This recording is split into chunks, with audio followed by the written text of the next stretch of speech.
बहुत साल पहले की बात है। लक्ष्मी नगर में एक बहुत बड़ा जंगल हुआ करता था। उस जंगल में शेर खान नाम का एक शेर रहता था। वह जंगल का राजा था। उसके शासनकाल में जंगल के सभी जानवर सुखी और शांति से रहते थे। यदि जंगल में कोई भी जानवर गलत काम करता तो शेर खान उसे दंड देते थे।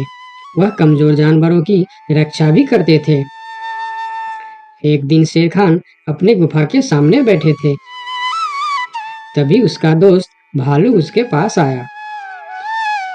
फिर दोनों दोस्त मिलकर जंगल और जंगल के जानवरों के बारे में आलोचना करने लगे।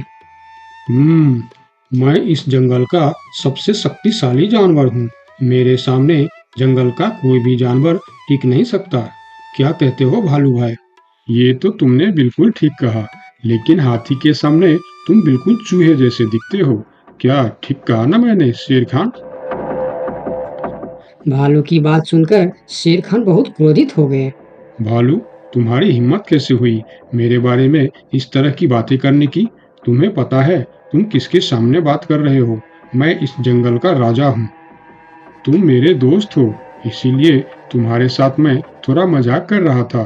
तुम मेरे बात का बुरा मत मानना शेर खान। शेर खान नहीं, महाराज कहो महाराज। मैं इस जंगल का राजा हूँ, इसीलिए बाकी जानवरों की तरह तुम भी मुझे आज से महाराज कह के ही बुलाओगे। लेकिन शेर खान, हम दोनों दोस्त हैं, फिर भी तुम ऐसे क्यों बातें कर रहे हो? दोस्त है नहीं, दोस्त थे। आज से हमारी दोस्ती खत्म। आज के बाद मैं तुमसे कभी बात नहीं करूंगा। दोस्त कहकर मेरे सामने कभी मत आना। चले जाओ यहाँ से। अपने दोस्त का इस व्यवहार से भालू बहुत दुखी हुआ और वह वहां से चला गया। उसी जंगल में गोलू नाम का एक बंदर भी रहता था। वह दूसरों की चीज चुराकर भाग जाता था। एक दिन गोलू की चोरी करते समय शेर खान के एक सिपाही के द्वारा पकड़ा जाता है और उसे शेर खान के सामने विचार के लिए लाया जाता है। गोलू को देखकर शेर खान कहते हैं, गोलू, तुम्हारी चोरी की किस्से जंगल के दूर दूर तक मशहूर है। तुम जानवरों के घर में ही नहीं, बल्कि मेरे दरबार में भी बहुत चीज चोरी की है। इसीलिए मैं तुम्हें पहाड़ से गिराकर मारने की सजा घोषित करता हूँ। आज से ठीक 2 महीना बाद तुम्हें पहाड़ से गिराकर मार दिया जाएगा। अपनी मौत की सजा सुनकर गोलू बहुत रोने लगा और बोला, महाराज, मैं अब कभी चोरी नहीं करूंगा। मुझे माफ कर दीजिए महाराज। मेरे घर में छोटे छोटे बच्चे हैं। मुझे छोड़ दीजिए महाराज। लेकिन शेर खान ने उसकी फरियाद नहीं सुना। तब एक सैनिक उसे ले जाकर जेल में बंद कर देता है। उधर गोलू का दोस्त भोलू को जब इस बात का पता चलता है, तब वह गोलू से मिलने के लिए कैद खाने में पहुंच जाता है और उससे कहता है, देखा गोलू, तुम पकड़े गए ना। मैं तुम्हें कितनी बार कहा था कि चोरी करना छोड़ दो। अब क्या होगा बताओ, कैसे निकलोगे यहाँ से? ये सब छोड़ो भोलू भाई, जो होना था वो हो गया। मुझे तो बस अपने परिवार की चिंता हो रही है। काश मैं मरने से पहले उनके लिए कुछ कर पाता। मेरे छोटे छोटे बच्चे हैं, बीवी है, अब उन सब का क्या होगा? मेरे बिना वह भी जीवित नहीं रह सकते। गोलू की बातें सुनकर भोलू सोच में पड़ गया। फिर वह शेर खान के पास गया और बोला, महाराज, मैं गोलू का दोस्त भोलू हूँ। मैं आपसे कुछ कहने आया हूँ। तो तुम गोलू का दोस्त भोलू हो? ठीक है, बताओ क्या कहना चाहते हो तुम? महाराज, मैं चाहता हूँ कि आप गोलू को कुछ दिन के लिए उसके परिवार के पास जाने दें, ताकि वह मरने से पहले अपने परिवार के लिए कुछ इंतजाम कर सके। मरने वाले का आखिरी इच्छा पूरा कीजिए महाराज।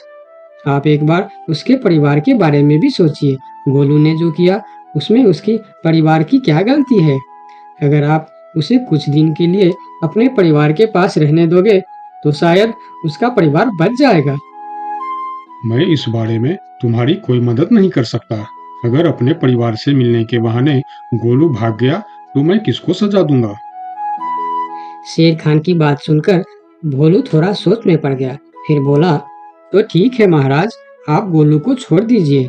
जब तक गोलू वापस नहीं आ जाता, मैं उसकी जगह कैद खाने में रहूंगा। और अगर वो कभी वापस नहीं आया तो क्या तुम उसके हिस्से की मौत की सजा भी लोगे? थोड़ा सोचकर बताओ। हाँ महाराज, मैं इसके लिए भी तैयार हूँ।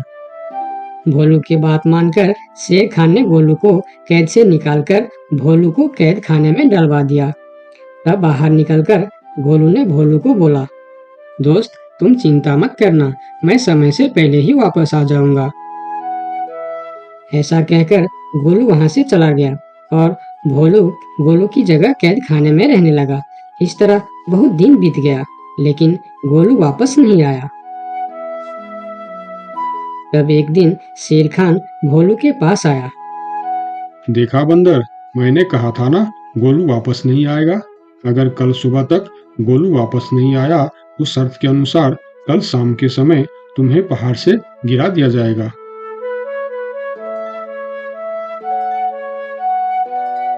अगले दिन भी जब गोलू वापस नहीं आया, तब शेर खान और उनके सैनिक भोलू को लेकर पहाड़ के किनारे पर गए।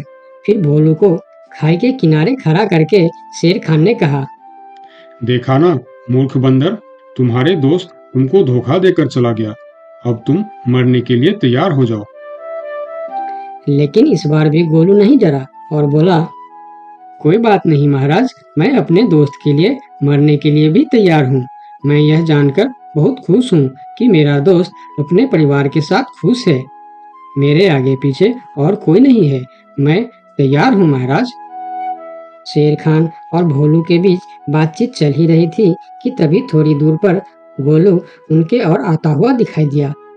फिर पास आकर उसने बोला, तुम्हें ऐसा करने की कोई जरूरत नहीं है दोस्त। तुमने मेरे लिए जो किया उसके लिए तुम्हारा बहुत बहुत शुक्रिया। अब मैं अपनी सजा पूरी करने के लिए तैयार हूँ। महाराज छोड़ दीजिए मेरे दोस्त को। गोलू, तुम्हें वापस आने की क्या जरूरत थी?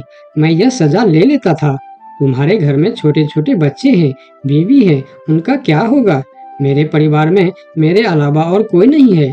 इसीलिए यदि मैं मर भी जाऊं तो मेरे लिए किसी को कोई दुख नहीं होगी। तुम यहाँ से चले जाओ। नहीं दोस्त, गलती मैंने की है, इसीलिए सजा भी मुझे ही मिलनी चाहिए। उन दोनों की दोस्ती को देखकर शेर खान सोचने लगे, ये दोनों अपने दोस्ती के खातिर एक दूसरे के लिए जान देने के लिए तैयार है, और मैं एक छोटी सी बात के लिए अपने सबसे अच्छे मित्र भालू से दोस्ती तोड़ दी। यह मैंने बहुत बड़ा गलती कर दी। मुझे इसका प्रायश्चित करना ही होगा। किसी को मरने की कोई जरूरत नहीं है। तुम दोनों की दोस्ती देखकर मैं गोलू की सजा माफ करता हूँ।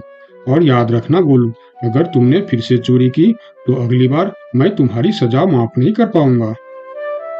नहीं नहीं महाराज, आज के बाद मैं फिर कभी ऐसा गलती नहीं करूंगा।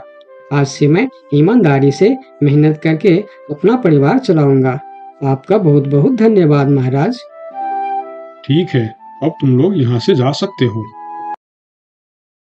उनके जाने के बाद शेर खान सीधा अपने दोस्त भालू के पास गया। भालू मेरा दोस्त, मैं यहाँ तुमसे माफी मांगने के लिए आया हूँ। मैंने जो उस दिन तुम्हारे साथ व्यवहार किया वह बहुत गलत था। मैं बहुत शर्मिंदा हूँ। मुझे माफ कर दो मेरे दोस्त। लेकिन महाराज, आपने तो कहा था। महाराज नहीं, शेर खान बोलो, शेर खान। आज से तुम मुझे महाराज नहीं, शेर खान ही बुलाओगे, क्योंकि दोस्त एक दूसरे के नाम लेकर ही बुलाते हैं। आज से तुम मेरे सबसे अच्छे दोस्त हो। गोलू और भोलू की दोस्ती देखकर शेर खान को अपनी गलती का एहसास हुआ और उसने भालू से माफी मांगी और दोनों फिर से दोस्त बन गए। तो दोस्तों, इस कहानी से हमें यह सीख मिलता है कि कभी-कभी दूसरे के अच्छाइयों को देखकर भी हम अच्छा बन जाते हैं। इसीलिए हमें हमेशा अच्छे लोगों के साथ ही दोस्ती रखनी चाहिए और अच्छे-अच्छे काम भी करने चाहिए। आपका बहुत-बहुत धन्यवाद।